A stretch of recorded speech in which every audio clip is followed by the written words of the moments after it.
Vamos a hablar de esta coyuntura que va cambiando en nuestro país de manera tan rápida y tan acelerada con Miguel Antezana. Él nos acompaña, analista político de la Pontificia Universidad Católica del Perú.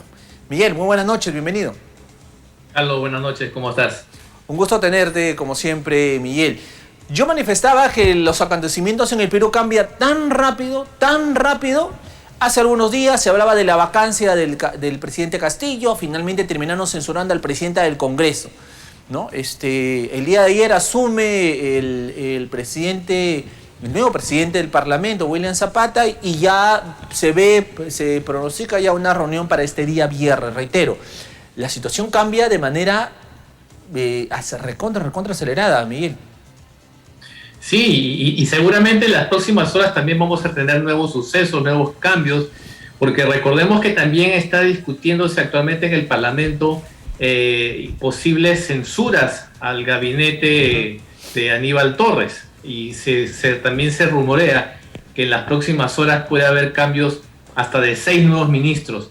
Por lo tanto, esta invitación que fue la iniciativa de Castillo de reunirse con el nuevo presidente del Congreso, y que aparentemente se va a dar este viernes, podría venir con un matiz previo de cambios de ministros. Así que vamos a ver qué pasa también en las próximas horas, y también qué cosas nuevas se comienzan a divulgar entre estas investigaciones que tiene abiertas el presidente Castillo, ¿no? Que también lo tiene bastante preocupado por lo visto. Efectivamente, vamos a ver, si me acompañas, Miguel, los mensajes que dio también, por ejemplo, el presidente Pedro Castillo. Lo tenemos ahí en pantalla. Walter, apóyame por favor, el tuit que lanzó el presidente Pedro Castillo. Ahí lo tenemos. En un primer momento, el presidente Pedro Castillo, al ya conocer pues la designación del señor William Zapata como presidente del Congreso, escribió lo siguiente: cumpliendo con mi palabra, hago extensiva la invitación para que gane el Perú. Y ahí se adjunta obviamente en la carta en que el presidente le pide, ¿no? Al señor William Zapata no estoy escuchando bien el audio, por favor. Sí, le pide una reunión, y luego esto ya en horas de la noche, el Congreso de la República también emite un segundo tuit en respuesta a esta declaración del señor Pedro Castillo. Lo tenemos allí también. Walter, ayúdame. El Congreso de la República de inmediato, no, la otra, por favor.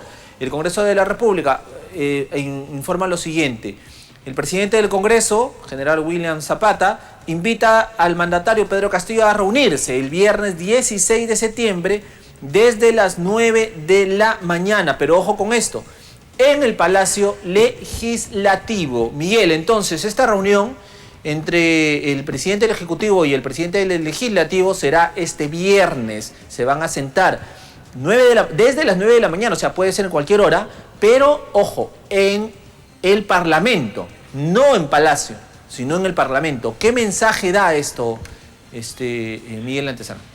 Bueno, el mensaje yo creo que es bastante claro, ¿no? Si bien es cierto que Castillo tuvo la iniciativa de tender puentes para reunirse y tratar de limar asperezas que ya tienen ambos poderes, aparentemente el presidente del Congreso tampoco quiere dar una imagen de que está acercándose hacia el Ejecutivo, ¿no? Si queremos conversar, bueno, ven a mi casa, ¿no? Tú sabes que los gestos dicen mucho a nivel de comunicación política.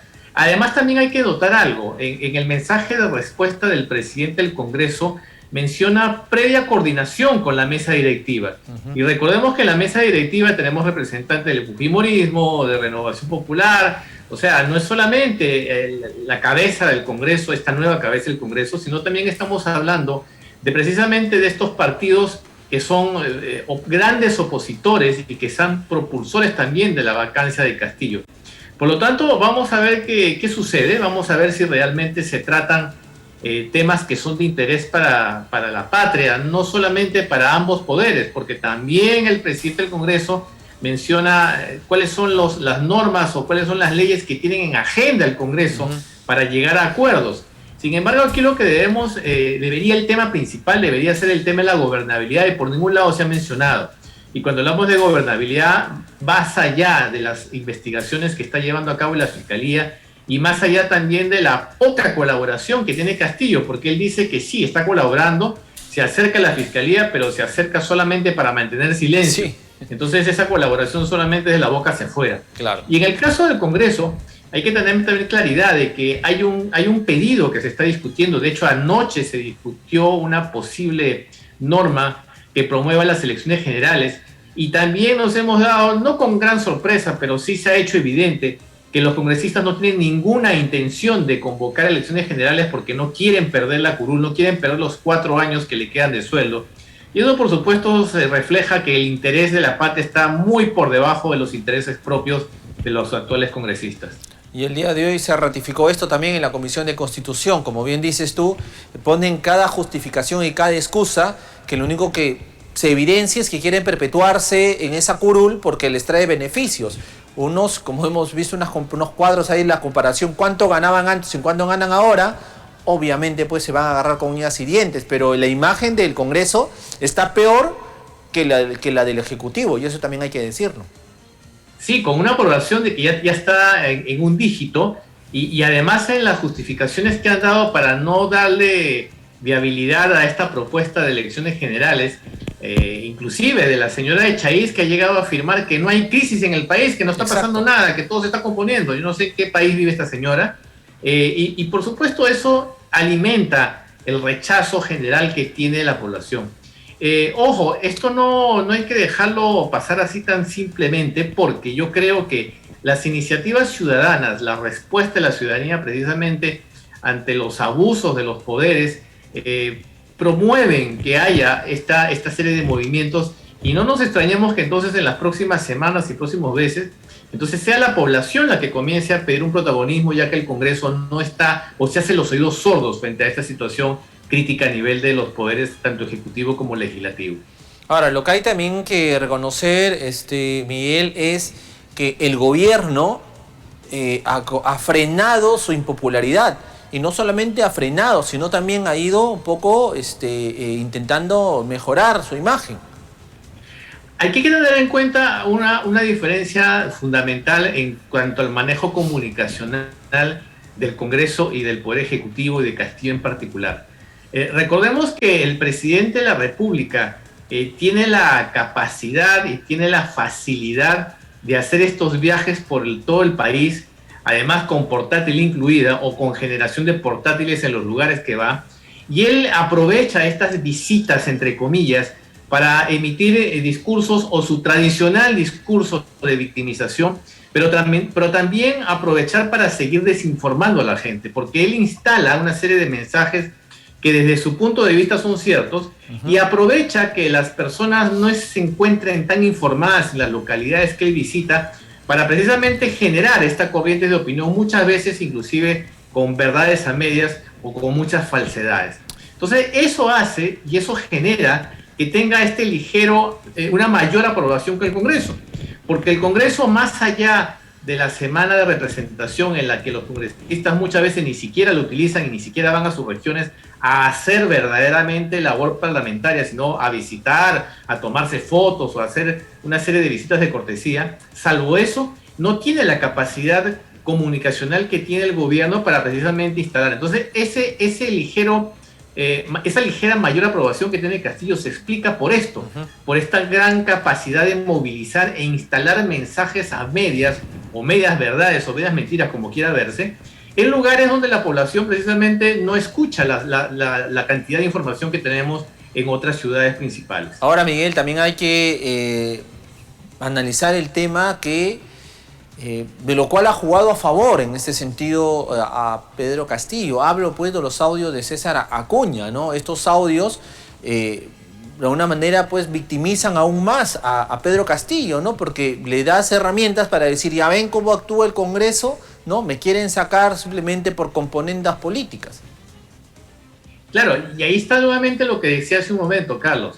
Estas verdades a medias, esta situación de querer instalar una serie de mensajes dentro de la onda de la victimización.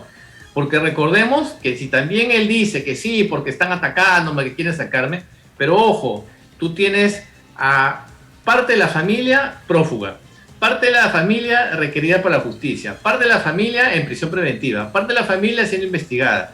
Entonces, ¿de qué estamos hablando? Esto no es una persecución política, estamos hablando de acciones de la Fiscalía por dudas que tienen gran fundamento y que hay investigaciones en marcha. También estamos hablando de organización criminal. Entonces, esas verdades, por ejemplo, él no las menciona.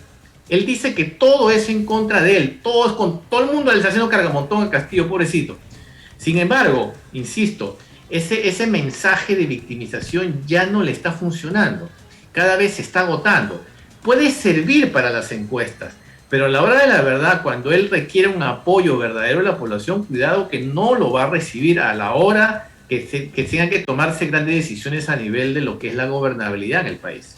En todo caso, si hay un adelanto de elecciones, como lo está proponiendo, por ejemplo, el proyecto de Susel Paredes, en el cual se necesitarían 66 votos, y luego ir a un referéndum para que la ciudadanía diga si se adelanta o no estas elecciones, ahí sí todos se van a su casa, porque la ciudadanía está hastiada de todo lo que está ocurriendo. Sería una de las vías para esta crisis. Exacto. De hecho, ese podría ser el camino, porque si hablamos de los 66 votos, tomando en consideración la elección del nuevo presidente del Congreso, entonces los hay. Claro, de ahí tendría que haber un referéndum, y en ese referéndum la pregunta obligada tendría que ser de que si es elecciones generales y no solamente presidenciales. Sin embargo, ahí no se acaba la crisis, ahí simplemente estamos abriendo un nuevo capítulo, porque de haber esa posibilidad de que se convoquen a elecciones generales, tendríamos que hacerlas bajo las mismas reglas de juego, con los mismos partidos políticos, con la misma gente de siempre. Entonces estamos volviendo al mismo punto de inicio, no se está acabando la crisis. Es una nueva crisis que vendría con los mismos actores de siempre.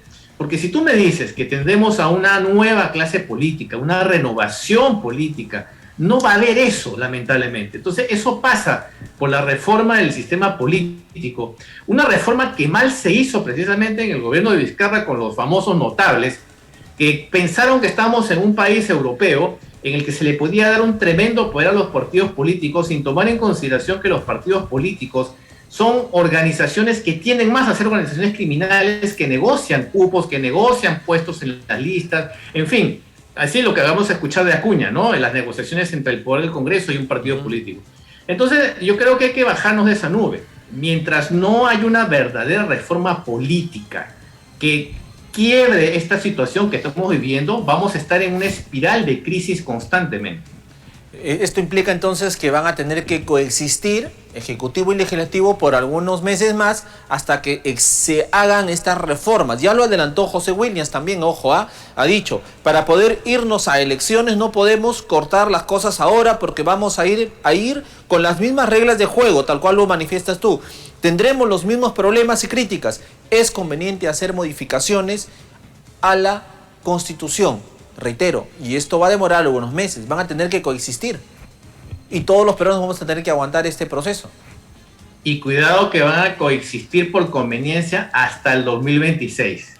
Entonces que no nos extrañe, a ninguno le conviene irse. Uno por cuestión económica, otro por cuestión política, otro por cuestión, en fin. Hay varios intereses personales y particulares. Y por lo último lugar están quedando los intereses de la nación. Hay un actor que ha surgido en las últimas semanas, es Antauro Humala. Él ha salido ya de prisión, gracias a Hello Kitty, ¿no? Pero quiere ya tener protagonismo político. El caso de Antauro Humala yo creo que demuestra el nivel precisamente que nos encontramos a nivel político, la gran pobreza de cultura política que tenemos como país y de la gran ignorancia de lo que significa precisamente acceder a la política en el Perú. Nadie, por ejemplo, tiene en este momento la capacidad de identificar en qué corriente ideológica o en qué sector se encuentra Antauro Humala, porque es una mezcla de discursos homofóbicos, xenófobos, inclusive que rayan con lo absurdo, y que simplemente recoge esa rabia, ese sentimiento que tiene la población en contra de los políticos tradicionales. Y curiosamente, los militares están viniendo a ocupar esos espacios en la política peruana porque se tiene la ilusión de que como es militar va a poner un orden, tiene mano dura, pero recordemos que ya tuvimos una experiencia con su hermano, con Ollanta Humala, y él ganó precisamente cuando logró apartarse de este discurso chavista la primera vez que postuló, y después se encasilló bastante en este tema de poner orden en la nación. Entonces Humala, ahora el hermano Ontauro saliendo de la cárcel, viene con este discurso renovado, como digo, xenófobo, misógino inclusive, pero en realidad no está proponiendo nada coherente para la nación, simplemente quiere cosechar los odios que hay en la población, con toda razón, por las razones que hemos dicho hace un momento, del sistema político. Y lo triste, lo patético, es que puede tener opciones de llegar a la presidencia si no se hace una reforma política que permite que la sociedad organizada participe de una mejor manera, no a través de los mismos partidos políticos existentes. Pensamos que hemos tocado fondo, pero podemos caer más. Cuidado. Siempre podemos caer más al fondo en este país, lamentablemente. Pareciera que estamos ahí y no, siempre hay una oportunidad de seguir cayendo. Perfecto. Para terminar, el día de ayer se sacó a Hervin Colchado, a las 5 horas se lo repuso, el ministro de Interior nunca supo nada. Ojo, se lo saca a Hervin Colchado de un cargo. A las 5 horas, en el transcurso de la madrugada, se lo repone. El ministro del Interior, William Huertas, dice que no sabe nada, que nunca supo nada. Hace algunos instantes se ha conocido que se ha removido al director nacional de inteligencia, en este caso, al señor Hitman Ríos, como director general de la Dirección General de Inteligencia. Y solo duró en el cargo 9 días. 9 días. Entonces, en seguridad ciudadana, Miguel, amigos televidentes, estamos por los suelos. Ahí la explicación lógica de la delincuencia, la extorsión, el sicariato, en fin, todo, ¿no? Y esto es culpa, reiteramos, del gobierno, no es de la oposición, es del mismo gobierno de Pedro Castillo. Exactamente, la cartera del Interior es una de las que tiene una mayor rotación de ministros. Y además no solamente es el ministro, porque también entonces hay renovación de los cuadros de la plana mayor de la Policía Nacional y también a nivel de todas las direcciones que compone el Ministerio del Interior. Y este señor, el ministro del Interior, que dice que no sabe nada, bueno, aparentemente por no saber nada también, según se dice, le van a cortar la cabeza y parece que tiene los días contados en esa cartera, y otra vez tenemos un nuevo ministro y otra vez una nueva rotación de cargos. Y como tú dices, ¿no? Finalmente los ciudadanos, la sociedad peruana es la que está pagando, como se dice criolladamente, el pato por la ausencia de una política, de una gestión a nivel de lo que es la cartera del Interior, y vivimos en esto. Pareciera que nos estamos acostumbrando a la inseguridad y nos estamos acostumbrando al cambio de ministros. Más de 70 y pico ministros ya en lo que va de este gobierno con los cambios que se avecinan. Terrible. Ahí está, la incompetencia. Simplemente, es una sola palabra, incompetencia, incapacidad de ejercer el cargo. Pero bueno, Miguel, en todo caso, vienen semanas, para concluir ya, semanas todavía muy movidas en el escenario político. Exactamente, vamos a ver qué pasa. Ojalá pues que siempre hay la esperanza de que se puedan componer las cosas, aunque lamentablemente yo creo que por los caminos, por los signos que están saliendo de ambos poderes, al final yo creo que quien va a marcar la pauta, lo que va a pasar, va a ser la Fiscalía de la Nación con las investigaciones. Esperemos que por ahí esté la salida. Pero en fin, Miguel, te agradezco muchísimo por estar esta noche con nosotros y haber conversado, haciendo este análisis de la coyuntura política que vive nuestro país, como siempre. Un abrazo fuerte.